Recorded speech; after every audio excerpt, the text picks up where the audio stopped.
서울 이코노미 매주 금요일은 생생한 생활경제 소식을 만나봅니다. 정부가 오는 14일을 임시공휴일로 지정했죠. 금토일 사흘간의 연휴가 생긴 셈인데요. 이 임시공휴일 지정으로 나타날 수 있는 경제적 효과, 또 소비자들은 어떻게 잘 활용할 수 있는지 오늘 살펴봅니다. 박원익 조선비즈 기자 함께하겠습니다. 어서 오십시오. 안녕하세요. 네. 말씀드린 것처럼 8월 14일이 임시공휴일로 지정됐는데요. 임시공휴일의 개념이 어떤 건지 먼저 설명해 주세요. 네, 정부가 오는 14일을 임시공휴일로 지정했습니다. 지난 4일 박근혜 대통령 주재로 국무회의를 열었는데요. 광복 70주년 계기로 국민 사기 진작한다는 방안을 확정해서 14일 임시공휴일로 지정한 것입니다. 임시공휴일은 근로기준법상 법정휴일은 아닙니다. 네. 그리고 이제 법정휴일이 아니기 때문에 공공기관과 공무원 등은 업무를 쉬는데요. 일반 기업은 반드시 쉬어야 하는 것은 아니고 노사 자율로 휴무 여부를 결정하게 됩니다. 네, 광복 70주년. 제 아들이 그러더군요. 그럼 내년에는 71주년이니까 내년도 임시공휴일 하나요? 이렇게 얘기를 하던데 올해 원래 광복절이 토요일이잖아요. 근데 올해 임시공휴일, 올해를 광복 70주년인데 특별히 임시공휴일로 지정한 그런 의미나 배경은 어떤 걸까요? 네, 정부가 대외적으로 밝힌 바에 따르면 지난 70년간 자랑스러운 대한민국의 역사를 만들어온 우리 국민의 자긍심을 높인다. 이런 의미가 있다고 하는데요. 네. 그리고 또 이제 국내 관광을 유도해서 내수를 살려보겠다 이런 경제적인 이유도 크다고 합니다. 올해 또 메르스 여파가 좀 있었잖아요. 네네네. 이른바 그 원포인트 내수 경기 부양책이라는 관측이 많은데요. 광복 70주년을 기념한다는 명분과 함께 말씀하신 대로 메르스 사태 이후 얼어붙은 내수 경기를 되살려보겠다. 이런 목표를 가지고 제도를 시행했다는 관측입니다. 네. 과거 이 임시공휴일 사례가 몇 차례 있었다는 거죠. 놀았던 기억을 잘 나지는 않는데 어떤 경우가 있었죠? 네, 지금까지 정부가 임시공휴일을 지정한 사례는 대한민국 정부 수립 이후 총 56차례로 기록이 되고 있습니다. 임시공휴일 주관부처인 인사혁신처에 따르면 임시공휴일 지정한 56차례 중 선거일이나 투표일이 37차례로 가장 많았습니다. 네. 그리고 선거나 투표 이외에 그 임시공휴일 지정된 사례는 지난 1969년 7월 21일 아폴로 11호 달 착륙 기념일에 쉬었고요. 그리고 이제 1974년 8월 19일에 유경수 여사 국민장일 때 쉬었고, 그 다음에 또 1979년 11월 3일에 박정희 대통령 국장일에 임시공휴일이 또 지정이 됐었습니다. 그리고 이제 1988년 9월 17일에는 제24회 서울 올림픽이 개최됐었는데 그 개최일에 임시공휴일로 지정이 됐고요. 그리고 이제 2002년 7월 1일 2002 한일 월드컵 경기대회 폐막식 다음 날을 또 임시공휴일로 지정해서 쉬었습니다. 네. 공공기관이나 공무원들은 다 쉬실 거고요. 민간 기업들은 그러니까 의무적으로 쉬어야 되는 거는 아니죠. 네. 민간 기업들 참여도는 어느 정도일까요? 네, 말씀하신 대로 일단 모든 관공서는 14일에 휴무를 하게 되고요. 네. 민간 기업 중에 은행은 이제 문을 닫게 됩니다. 그리고 이제 공공기관 지정 해제된 한국거래소도 하루 업무를 쉬게 됩니다. 한국거래소에 따르면은 이제 시장 업무 규정이라는 게 있는데요. 5조 1항에 따라서 주식시장은 파생상품 그리고 일반 상품 시장도 일제히 휴장을 하게 됩니다. ETF나 ETN 그리고 ELW 같은 상품 시장 그리고 신주 인수권 증서, 채권 시장 비롯해서 장외 파생 상품도 다 거래가 쉬게 됩니다. 석유나 금 같은 상품 거래도 이제 하루 쉬게 되고요. 말씀하신 대로 민간 기업의 참여가 중요할 텐데요.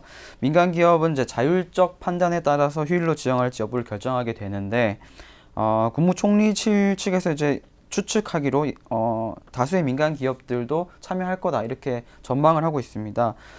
이 근거는 이제 지난해 대체 휴일을 시행했을 때 약 80%에 달하는 민간 기업이 임시공휴일을 적용했다. 그렇기 때문에 이번에도 비슷한 수준의 참여가 있지 않을까 이런 관측을 하고 있다고 합니다. 실제로 SK텔레콤 그리고 SK그룹 주요 계열사들 그리고 LG유플러스와 같은 기업들은 14일 유급 휴무를 확정을 했고요. 그리고 이제 SK하이닉스와 같이 이제 반도체 업체 같은 경우에는 24시간 설비 가동이 필요하기 때문에 탄력적으로 적용을 한다고 하고요. 그 나머지 뭐 삼성이나 뭐 다른 대기업들도 다음 주 초까지 계열사별로 휴무 여부를 결정해서 결정하기 위해서 검토를 지금 진행 중이라고 합니다. 재계는 뭐 적극 협조하겠다는 의사를 밝혔고요. 이게 유급 휴무를 확정했다는 것은 그날 쉬는데 하루치 급여를 주겠다는 거죠. 그렇죠. 쉬는 대신 급여를 안 주는 건 아니고 지급하면서 쉬도록 하겠다는 겁니다. 임시 공휴일 지정되면서 이제 금융기관 은행들은 말씀하신 것처럼 휴무하고 자동적으로 대출 기간이나 뭐 카드 결제 대금 이건 17일 월요일로 넘어가게 되고요. 네, 맞습니다. 고속도로 통행료를 면제한다는 게 보통 이제 움직이시는 분들은 가장 관심이 있는데 이게 민자도로도 다 통행료가 면제가 되는 것 같더군요. 네, 맞습니다. 정부가 임시 공휴일 지정에 따른 연휴 기간 동안 이제 국내 여행 활성화를 돕겠다 이런 목표를 가지고 있는데요. 그러다 보니까 이제 14일 하루 동안 민자 도로를 포함해서 전국 모든 고속도로 통행료를 면제하도록 결정을 했습니다. 이제 하이패스 차로는 요금 징수 시스템 정비를 통해 통행료를 면제하게 되고요. 그리고 일반 차로는 수납원에게 통행권을 제시하면 무료로 톨게이트를 통과할 수 있다고 합니다. 그리고 이제 민자 도로에 대해서는 정부가 향후 손실을 보전하는 방식으로 면제하는 방안을 추진하고 있고요.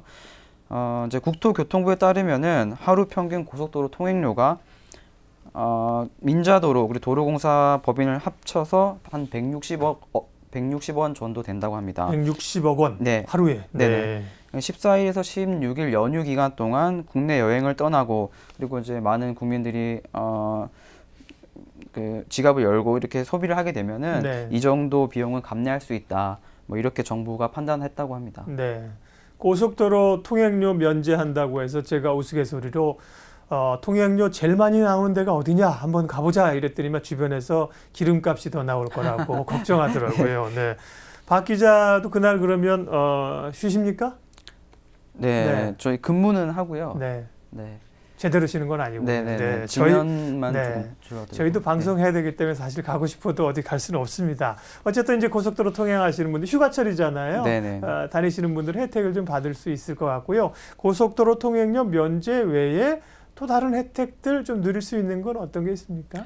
네, 정부가 여러 혜택을 좀 마련해서 발표를 했는데요. 만 28세 이하를 대상으로 판매하는 패스형 철도 여행 상품 중에 네일로라는 상품이 있습니다. 이 네일로를 이제 8일부터 31일까지 50% 할인하기로 했습니다.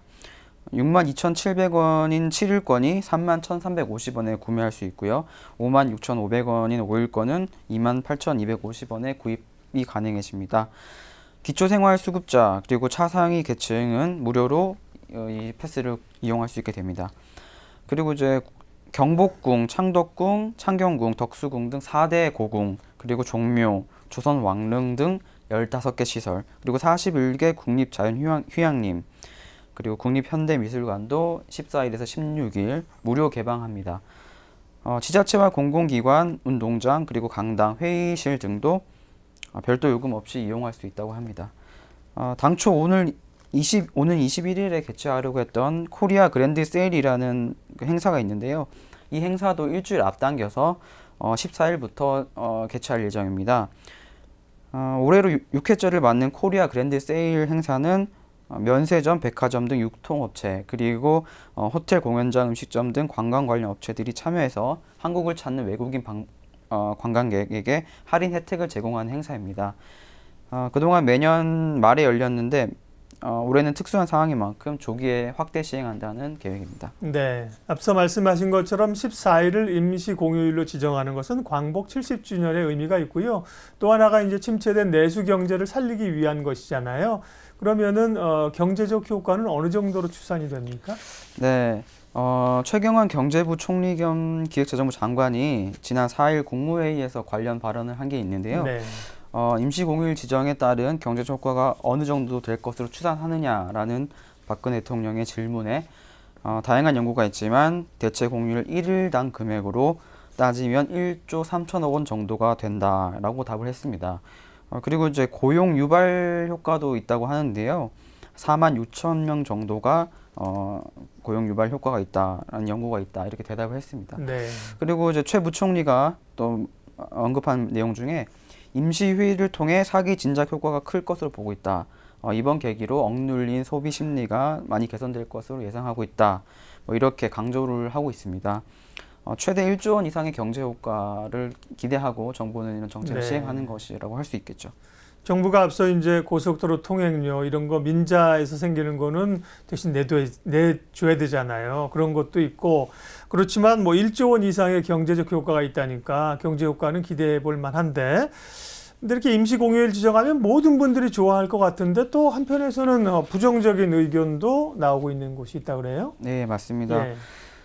일단 다수의 근로자들이 공휴일에 따른 혜택을 보지 못할 것이란 관측 때문인데요. 네.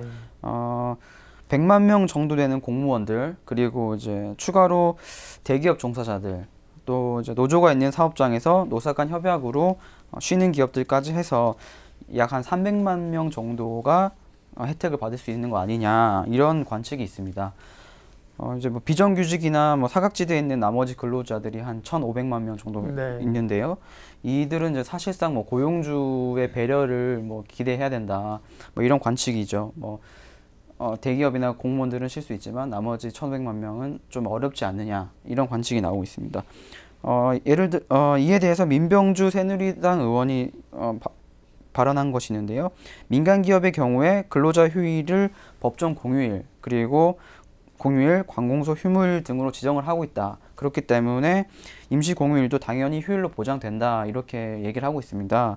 그래서 이제 개별 사업장 여건상 휴무가 불가할 경우에는 휴일 근로에 준해서 통상 임금의 150%를 추가로 지급하면 된다. 뭐 이렇게 얘기를 하고 있습니다. 만약에 못 쉴 경우에는 급여를 추가로 지급하면 된다는 말이죠. 네. 그리고 이제 또 조금 부정적으로 보시는 분들 중에 직원들 월차 계획을 한 달 전쯤에 보통 이렇게 취합을 하게 되는데 이번에는 이제 너무 급박하게 결정된 네. 것이 아니냐. 그래서 이제 기업들의 상황을 감안하면 너무 늦게 결정이 됐다. 뭐 이런 비판이 있습니다. 그리고 내수 진작 효과보다 뭐 사흘간 연휴가 생겼을 때 이 기간을 이용해서 해외로 출국하는 분들이 더 많지 않을까. 뭐 이런 전망도 있습니다. 네. 아까 말씀하신 것처럼 뭐 24시간 공장이 돌아가야 되는 이런 것들도 뭐 인력 수급 때문에 고민들이 좀 있을 것 같고요. 가족들이 다 같이 쉬면 좋은데 특별히 이제 일을 하셔야 되는 맞벌이 부부나 워킹맘들은 학교나 이런 데 쉬잖아요. 그렇기 네. 때문에 자녀를 또 맡길 곳이 없어서 곤란한 상황이 발생할 수도 있다면서요. 네, 맞습니다. 말씀하신 대로 직장에 다니는 워킹맘들이 아이를 맡길 수 없게 될 것이란 관측도 있습니다. 실제로 교육 현장에서는 적지 않은 뭐 우려가 나오고 또 있는데요. 전라북도 교육청에 따르면 방학을 맞아 각종 연수가 몰리면서 오늘 14일에 줄잡아 뭐 20여 개의 연수 교육 일정이 잡혀 있는데 이날이 임시 공휴일로 지정이 되면서 상당수의 일정을 조정하지 못해서 애를 먹고 있다. 네. 뭐 이런 뭐 목소리도 나오고 있고요. 그리고 이제 이런 목소리가 나오니까 정부에서도 뭐 방안을 고민을 하고 있는데 어린이집 휴무와 관련해서 문형표 보건복지부 장관이 지난 4일 어린이집 수요 조사를 한 다음에 14일에 당번 교사를 배치하도록 하겠다 이렇게 밝힌 바가 있습니다. 네. 긴급 보육을 실시하고 그에 대해 휴일 보육료 150%를 지원하겠다 이런 계획입니다. 네. 이제 문형표 보건복지부 장관은 물러나셨고 네네. 새로 이제 장관이 오셨죠. 예. 어쨌든 이런 거 사각지대가 있을 수 있겠어요. 그런 것들도 정책적인 배려에서는 조금씩 대책을 마련해 주시는 게 좋을 것 같습니다. 네, 오늘 서울 이코노미는 오는 14일 임시 공휴일 지정에 따른 경제적 효과들을 중심으로 살펴봤습니다. 박원익 조선비즈 기자 함께했습니다. 고맙습니다. 감사합니다.